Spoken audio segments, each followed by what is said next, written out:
நம்ம பார்க்க போகிறது பயிற்சி 1.2 7ஆம் வகுப்பு டேர்ம் 3 மேக்ஸ். ஓகேங்களா? இதில் பயிற்சி 1.2 பார்க்க போகிறோம். இதில் ஃபஸ்ட்டு, செகண்டு, தேர்டு, ஃபோர்த் இதில் எல்லாமே ஈஸியாக போட்டலாம். இது எக்ஸாம் பாயிண்ட் ஆஃப் வியூவில் வராதுங்க. இது நீங்கள் தெரிஞ்சுக்கிறதுக்காண்டி எப்படி நம்ம தசம எண்களை ஆட் பண்ண கற்றுக்கணும் அப்படிங்கிறதுக்காண்டி தான் இந்த அட்டவணை முறையும் இட மதிப்பு அட்டவணை முறையும் கொடுத்துருக்காங்க. அட்டவணை முறை எப்படின்னா இல்லைங்க, இந்த பாக்ஸ் போட்டு 100 பாக்ஸ் இருக்கும். அதில் இப்போ 0.51 51 இருக்கு இல்லையா, அப்போ 51 நம்ம பாக்ஸை என்ன பண்ணணும், ஷேர் பண்ணணும். அதே மாதிரி 0.25 இருக்கு இல்லையா, பேலன்ஸ் 25 பாக்ஸையும் நம்ம ஷேர் பண்ணிவிட்டு ரெண்டையும் ஆட் பண்ணோம்னா நமக்கு ஆன்சர் வரும். அதுதான் அட்டவணை முறை. அடுத்து இடமதிப்பு அட்டவணை முறை பயன்படுத்தினா இந்த 10 ஒன்றுகள் எக்ஸாம்பிள் இங்கே பாருங்கள், தசம எண் 10கள், ஒன்றுகள், 10ல் ஒன்றுகள், 100ல் ஒன்றுகள், இந்த மாதிரி இருக்கு இல்லையா, இந்த டேர்ம் யூஸ் பண்ணி இந்த அட்டவணையை யூஸ் பண்ணி நம்ம என்ன பண்ணுவோம்னா இந்த சம் போடுவோம். அடுத்து பாருங்கள், அதே மாதிரி தான் அட்டவணை முறைப்படுத்தி 0.46 மைனஸ் 0.13 மதிப்பை காண்கன்னு இருக்காங்க இல்லையா, மைனஸ் சம்மு. அடுத்து பாருங்கள், இதுவும் இடமதிப்பு அட்டவணையை பயன்படுத்தி கழிக்கிறது, மைனஸ் சம் கொடுத்துருக்காங்க. இப்போ நம்ம டேரெக்டாக 5th சம் வந்துடுவோம். இதுதான் இம்பார்ட்டண்ட். 23.5 minus 27.89 plus 35.4 minus 7. ஓகேங்களா? இந்த சம் நம்ம இப்போ ஆன்சர் பார்க்கலாமா? 23.5 மைனஸ் 27.89 ப்ளஸ் 35.4 மைனஸ் 17. இப்போ நம்ம என்ன பண்ணுறோன்னா ப்ளஸ் டேர்மெல்லாம் எடுத்து ஒன்றா போட்டு ஆட் பண்ணிக்கிறோம். மைனஸ் டேர்மெல்லாம் எடுத்துகிட்டு மைனஸ் டேர்ம் எல்லாத்தையும் ஃபுல்லாக ஒன்றா போட்டுரும். சரிங்களா? அப்போ பாருங்கள், மைனஸ் டேர்ம் பாருங்கள், மைனஸும் மைனஸ் வந்தால் ஒரு ரூல்ஸ் இருக்குது.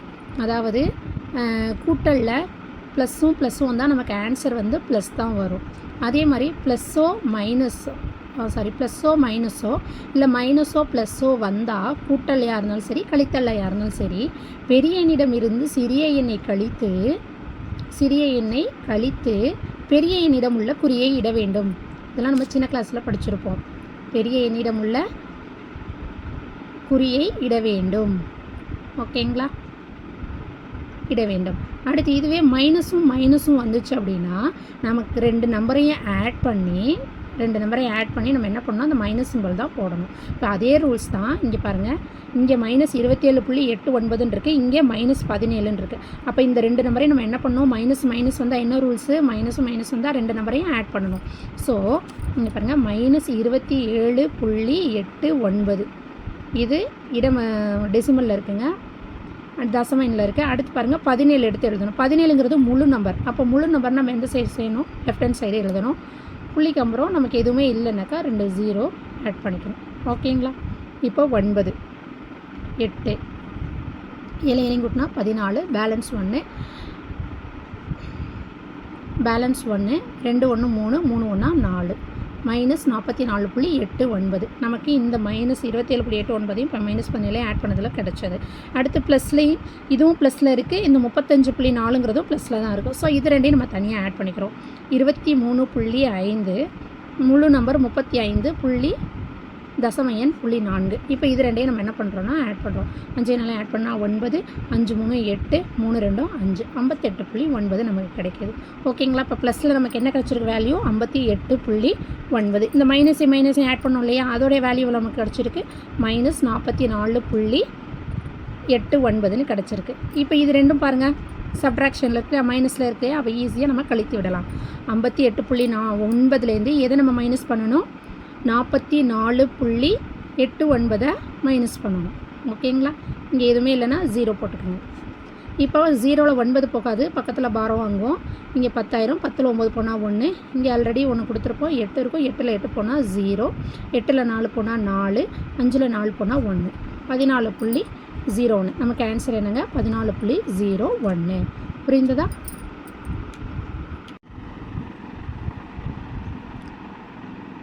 அடுத்த சம் பாருங்கள், 6வது சம்மு. சுலைமான் 3.350 அதாவது 3.350 கிலோகிராம் உருளைக்கிழங்கு, 2.250 கிலோகிராம் தக்காளி மற்றும் வெங்காயம் வாங்குகிறார். மொத்த பொருட்களின் எடை 10 கிலோ 250 கிலோகிராம் எனில் வெங்காயத்தின் எடை எவ்வளவு? அதாவது உருளைக்கிழங்கு எவ்வளோ வாங்குறாரு, 3 கிலோ 350 கிராம். அதே மாதிரி தக்காளி 2 கிலோ 250 கிராம். அதே மாதிரி வெங்காயமும் வாங்கிறார். 3 பொருள் வாங்கியிருக்காரு. உருளைக்கிழங்கு, தக்காளி, வெங்காயம் 3 பொருள் வாங்கியிருக்காரு. 3 பொருளில் நமக்கு 2 பொருளுடைய விலைகள் மட்டும் தான் தெரியுது. என்னென்னது? உருளைக்கிழங்குக்கு மற்றும் தக்காளிக்கு. வெங்காயம் எவ்வளோன்னு தெரியலை. ஆனால் நமக்கு என்ன கொடுத்துருக்காங்க? மொத்த பொருட்களின் எடை 10 கிலோ 250 கிராம் அப்படின்னு கொடுத்துருக்காங்க. இப்போ வெங்காயத்தின் எடை எவ்வளோன்னு கேட்டிருக்காங்க. ஈஸி தானே. உருளைக்கிழங்கு, தக்காளி, வெங்காயம் இது 3ஐயும் கூட்டினா தான் நமக்கு என்ன கிடைக்கும்? மொத்த எடையே கிடைக்கும். ஆனால் நமக்கு 2 பொருட்களுடைய வெயிட் மட்டும் தான் கொடுத்துருக்காங்க. இன்னொன்று இது வெங்காயத்துக்கு கொடுக்கல. இப்போ நம்ம என்ன பண்ணுறோன்னா இந்த 2 வெயிட்டையும் நம்ம ஆட் பண்ணிவிட்டு உருளைக்கிழங்கையும் தக்காளியையும் ஆட் பண்ணிவிட்டு அதுலேருந்து மொத்த பொருட்களின் எடையிலேருந்து இந்த நம்ம கூட்டி வச்சுருக்க ஆன்சரை மைனஸ் பண்ணோன்னா நமக்கு வெங்காயத்தினுடைய எடை கிடைத்திடும். பார்ப்போமா? இங்கே பாருங்கள், உருளைக்கிழங்கு எவ்வளோ கொடுத்துருக்காங்க? 3 கிலோ 350 கிராம். தக்காளி எவ்வளோ? 2 கிலோ 250 கிராம். வெங்காயம் தெரியாது நமக்கு. மொத்த பொருட்களின் எடை நமக்கு கொடுத்துருக்காங்க 10 கிலோ 250 கிலோகிராம். இப்போ பாருங்கள், இப்போ நம்ம வந்து உருளைக்கிழங்கையும் தக்காளியையும் ஆட் பண்ணுறோம். 0 0 ஆட் பண்ணால் 0, 5 5 கூட்டினா 10, பேலன்ஸ் 1, 3 2 5 5 1 6, பேலன்ஸில் 5, 3 2 கூட்டினோம்னா 5. நமக்கு எவ்வளோ கிடைக்குது? 5 கிலோ 600 கிராம். இப்போ இந்த நமக்கு கிடைச்சிருக்க 2 உருளைக்கிழங்கையும் தக்காளியையும் ஆட் பண்ணி வச்சுருக்கோம் இல்லையா, இதை வந்து மொத்த பொருட்களின் இடையிலேருந்து நம்ம என்ன பண்ணணும்னா மைனஸ் பண்ணணும். சரிங்களா? இப்போ 10 கிலோ 250 கிராம் இருக்குங்க. இப்போ இது மொத்த இடையிலேருந்து நம்ம என்ன பண்ண போகிறோம்? ஆட் பண்ணி வச்சுருக்க இந்த வெங்காயம் உருளைக்கிழங்கு, தக்காளி இது 2ஐயும் மைனஸ் பண்ண போகிறோம். 5.600 கிராம் மைனஸ் பண்ணுங்கள். எப்போவுமே பெரிய நம்பரை தான் நம்ம மேலே போடணும். 10 கிலோ மேலே இருக்குது, 5 கிலோ கீழே இருக்குது. ஓகேங்களா? 0ல் 0 போனால் 0, 5ல் 0 போனால் 5, 12ல் 6 போனால் 6. ஏன்னா 2 தான் இருக்குது, பக்கத்தில் பாரம் வாங்குவோம். 12ல் 6 போனால் 6, இங்கே பேலன்ஸ் 9 இருக்கும். 9ல் 5 போனால் 4. நமக்கு ஆன்சர் என்னங்க? 4 கிலோ 650 கிராம். ஓகேங்களா? மொத்த எடை வெங்காயத்தினுடைய எடை எவ்வளவு? 4 கிலோ 650 கிலோகிராம். சரிங்களா? ஃபஸ்ட்டு நம்ம ஒரு கொஸ்டினை படிக்கும்போது ரீட் பண்ணும்போது என்னென்ன கொடுத்துருக்காங்கன்னு எழுதிக்கணும். என்ன தெரியலைங்கிறத கொஸ்டின் மார்க் போட்டுக்கோங்க. வேறு என்னென்னலாம் கொடுத்துருக்காங்கன்னு எழுதிட்டு அதுலேருந்து நம்ம ஒரு கன்க்ளூஷனுக்கு கொண்டு வரலாம். சரிங்களா? இது உங்களுக்கு நான் வந்து பார்த்தோன்னே எப்படி கணக்கு போடணுன்னு தான் சொல்லிகிட்ருக்கேன். நீங்கள் ப்ராப்பராக போடணுன்னா எக்ஸாம்பிள் கணக்கில் வந்து கொடுத்துருப்பாங்க. உருளைக்கிழங்கு இத்தனை கிலோகிராம் நான் வந்து கீன்லாம் எழுதியிருக்கேன். அந்த மாதிரிலாம் நீங்கள் எழுதக்கூடாது. எக்ஸாமில் உருளைக்கிழங்கு அப்படின்னு சொல்லிட்டு தான் எழுதணும். உருளைக்கிழங்கின் எடை, தக்காளியின் எடை அப்படின்னு சொல்லி. உங்களுக்கு வந்து நான் நல்லா ஃபாஸ்ட்டாக நீங்கள் கணக்கு போடணும் இல்லையா, அதனால் உங்களுக்கு ஈஸி மெத்தடில் டக்குன்னு உங்களுக்கு புரியும்படி சொல்லியிருக்கேன். ஓகேங்களா? இதையே அப்படியே நீங்கள் எழுதக்கூடாது, இன்னும் விவரித்து எழுதணும். சரிங்களா? Thank you students. 47 ரூபா 40 பைசா நமக்கு கிடச்சிச்சிங்களா? இந்த 3 அமௌண்ட்டையும் கூட்டும்போது இப்போ நம்ம கடைக்கார்ட்ட எவ்வளோ கொடுத்தோம்? 50 ரூபாய் கொடுத்தோம் இல்லையா? 50 ரூபாய்ங்கும்போது 50 முழு நம்பர், புள்ளிக்கு அடுத்து நம்ம என்ன பண்ணோம்? 0 0ன்னு 2 0 ஆட் பண்ணோம். ஏன்னா இங்கே புள்ளிக்கு அடுத்து நமக்கு எத்தனை நம்பர் வருது? 2 நம்பர் வருது. ஸோ அதனால் நான் 2 0 ஆட் பண்ணியிருக்கேன். ஏன்னா பெரிய நம்பரை தான் நம்ம எப்போவுமே மைனஸ் பண்ணும்போது மேலே போடணும். நெக்ஸ்ட்டு 47 ரூபா 40 பைசா. ஏன்னா அப்போ தானே மொத்த அமௌண்ட்லேருந்து நம்ம வாங்கின அமௌண்ட்டை கழிக்கும் போது தான் பேலன்ஸ் அமௌண்ட்டு நமக்கு கிடைக்கும். 47.40. 0ல் 0 போனால் 0, 0ல் 4 போகாது, பக்கத்தில் பாரம் வாங்குகிறோம். இங்கேயும் எதுவும் இல்லை, 0வாக இருக்குது. ஸோ பக்கத்தில் பாரம் வாங்கும்போது இங்கேருந்து என்ன ஆயிரும்னா 4000, இது 10,000. இந்த 10லேருந்து நம்ம இங்கே ஒன்று கொடுக்கும்போது இது 9,000. இங்கே எகைன் இது 10,000. 10ல் 4 போனால் 6, 9ல் 7 போனால் 2. ஓகேங்களா? நமக்கு பேலன்ஸ் அமௌண்ட் எவ்வளோங்க? 2 ரூபா 60 பைசா. நம்ம கடைக்காரிடமிருந்து திரும்ப பெறும் தொகை எவ்வளவுனா 2 ரூபா 60 பைசா. ஓகேங்களா? அடுத்த கணக்கு பாருங்கள், 10வது கணக்கு. 3.8 சென்டிமீட்டர் பக்க அளவை கொண்ட சமபக்க முக்கோணத்தின் சுற்றளவை காண்க. 3.8 சென்டிமீட்டர் பக்க அளவை கொண்ட சமபக்க முக்கோணத்தின் சுற்றளவு கண்டுபிடிக்க போகிறோம். சமபக்க முக்கோணம்னா என்னங்க? 3 பக்கமுமே நமக்கு என்னவாக இருக்கும்? சமமாக இருக்கும். அதுதான் சமபக்க முக்கோணம். ஒரு பக்கம் வந்து நமக்கு 3.8 சென்டிமீட்டர்னா இன்னொரு சைடு 3.8 சென்டிமீட்டர் தான் இருக்கும். இன்னொரு சைடு என்னவாக இருக்கும்? 3.8 சென்டிமீட்டர் தான் இருக்கும். ஓகேங்களா? சமபக்க முக்கோணத்தின் சுற்றளவு என்னங்க? 3 பக்கத்தையும் கூட்டினா அதுதான் என்னது? சுற்றளவு. அதாவது நம்ம ஒரு பக்கம் ஏன்னு வச்சுட்டோம்னா a + a அதாவது 3a. ஓகேவா? இந்த இடத்துல நம்ம ஏயோட வேல்யூவாக என்ன எடுத்துக்கணும்னா 3.8 சென்டிமீட்டருங்கிறத நம்ம எடுத்துக்க போகிறோம். ஸோ 3 பக்கத்தையும் நம்ம ஆட் பண்ணோம்னா நமக்கு அதுதான் என்னது? சுற்றளவு.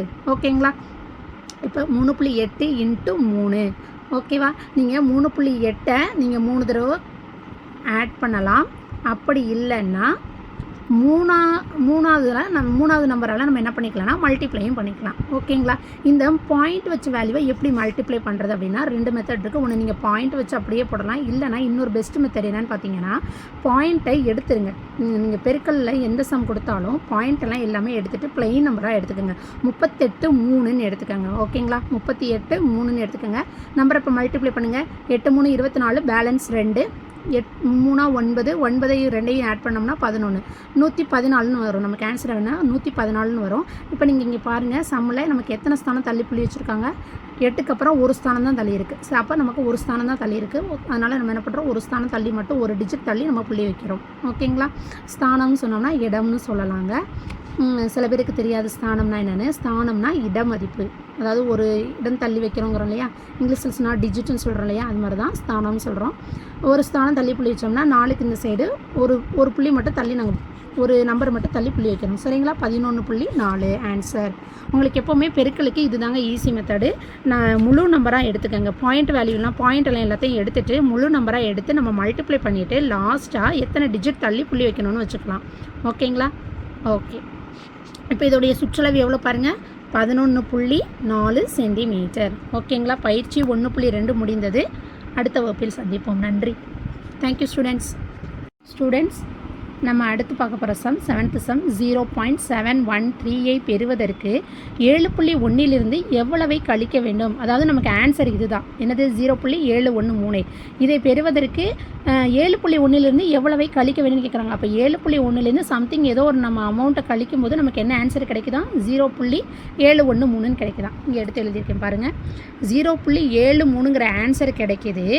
எதுலேருந்து 7.1லேருந்து நான் மைனஸ் பண்ணும்போது எனக்கு ஏதோ ஒரு சம்திங் ஒரு நம்பரை நான் மைனஸ் பண்ணும்போது எனக்கு ஆன்சர் என்ன கிடைக்குது, 0.713. ஓகேங்களா. பிளர் ஆகுதுங்களா, ஒரு நிமிஷம் இருங்க.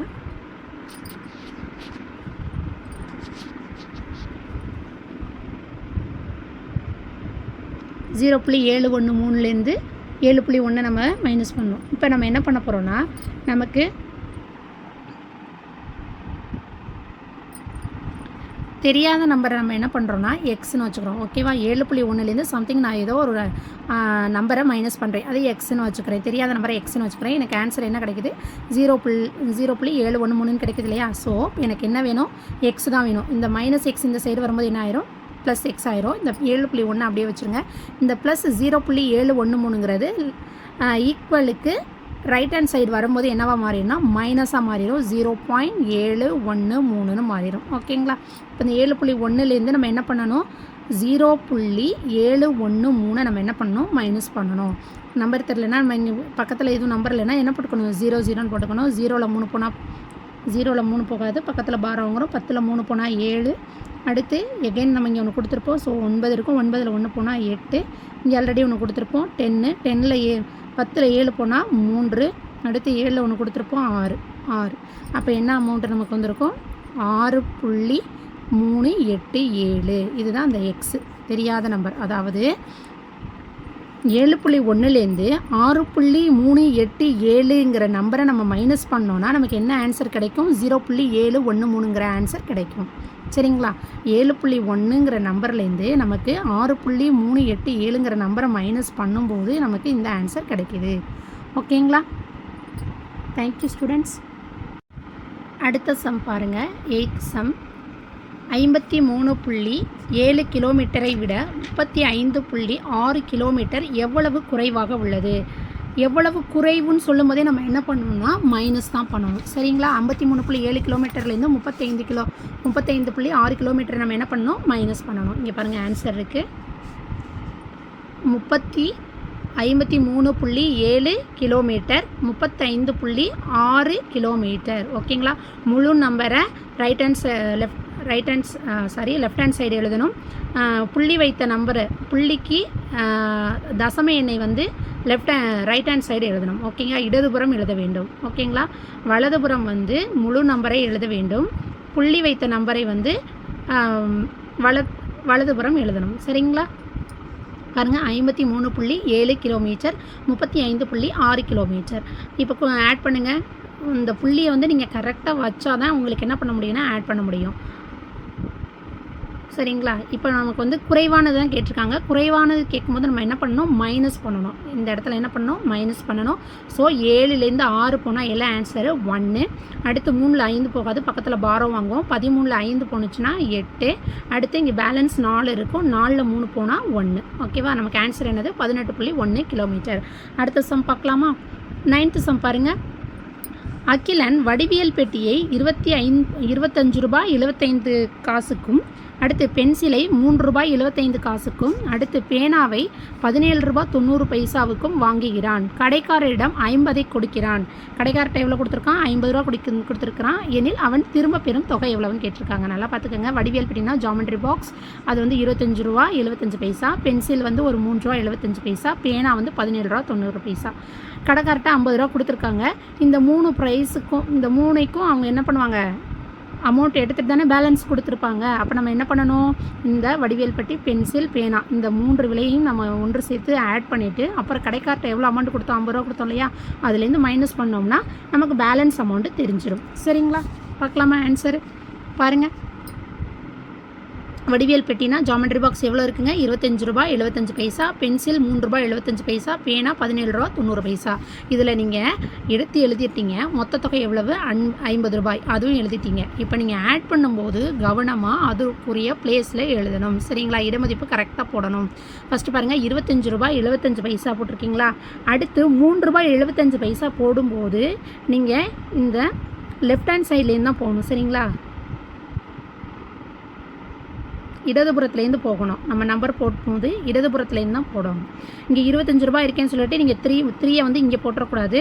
இங்கே 5க்கு கீழே தான் நீங்கள் என்ன பண்ணணும்னா போடணும். சரிங்களா? 3 ரூபாய் 75 பைசா. இது 3க்கு முன்னாடி எதுவுமே இல்லைன்னா நம்மளால் 0 ஆட் பண்ணிக்கிறோம். அடுத்து 17 ரூபாய் 90 காசு. இடமதிப்பு உங்களுக்கு தெரியும் இல்லையா? 10 1 10 100 1000 தெரியும் இல்லையா? அந்த மாதிரி நம்ம அந்த மாதிரி பிளேஸ் போடணும். இங்கிட்ட வந்து பார்த்திங்கன்னா 10ல் 1 100ல் 1 1000ல் 1 இந்த மாதிரி நம்மளுடைய பிளேஸ் வேல்யூ போயிட்டுருக்கும். இப்போ நம்ம 3 நம்பரையும் எடுத்து எழுதிட்டோம். 3 ப்ரைஸுகளையும் இப்போ ஆட் பண்ண போகிறோம்.